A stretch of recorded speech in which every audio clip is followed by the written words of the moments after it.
এফএফের family, কেমন আছো তোমরা সবাই? আশা করছি সবাই খুব ভালো আছো আর মোস্ট ইম্পর্টেন্টলি হ্যাপি আছো।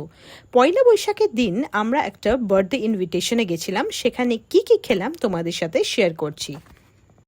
প্রথমেই স্টার্টাসে ছিল fish ball, crispy chilli baby corn আর ছিল বার্থডে কেক। তারপর দুপুরের মেনুতে ছিল মশালা কুলচার সাথে চানা মশালা, যেটা আমরা স্কিপ করেছি, বাট ভিডিও করছি দেখে আমাদের একজন রিলেটিভ বলল যে ওর প্লেটটা দেখিয়ে দিতে। দেখো মশালা কুলচাতে কতটা পুর দেওয়া আছে সেটা দেখালো তোমাদের। তারপর ছিল অসাধারণ ফিশ ফ্রাই, একদম ক্রিসপি আর ফ্রেশ ভেটকি ইউজ করা হয়েছে। ভীষণ ভালো লাগলো ফিশ ফ্রাইটা। ওই দেখো ফিশ লাভার জন কেমন কাতলা ভাপাটা এনজয় করছে। না সত্যি পি রাইসের সাথে সর্ষে দিয়ে কাতলা ভাপাটা দারুণ লাগছিল খেতে, একদম ফ্রেশ মাছটা দেখো।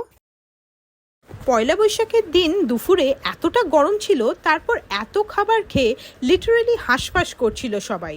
আমার তো অলওয়েজ মনে হয় দুপুরের থেকে রাতের ইনভিটেশন হলে শান্তিতে অ্যাটলিস্ট খাওয়া যায়। তারপর এলো মাটন দো পেঁয়াজা। মাটনের কোয়ালিটিটা খুবই ভালো ছিল, যেটা আমাদের কাছে সব থেকে ইম্পর্ট্যান্ট। এনিওয়েজ ভালোই হয়েছিল রান্নাটা। লাস্টে আমের চাটনি, পাঁপড়, সন্দেশ আর গোলাপ জামুন ছিল।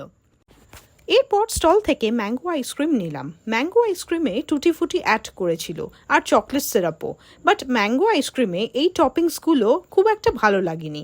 শুধু আইসক্রিম উইদাউট টপিংসটা হলে বেটার লাগতো।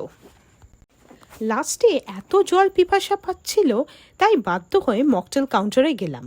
আমার আর জনের জন্য 2 রকমের মকটেল নিলাম, একটা ব্লু লাগুন আর একটা বোধহয় লাইমের কিছু একটা হবে, সরি ভুলে গেছি অ্যাজ ইউজুয়াল। এইটা খেয়ে একটু শান্তি পেয়েছিলাম জানো। তারপর সবার সাথে গল্প সেরে বাড়ি ফিরলাম। বাই।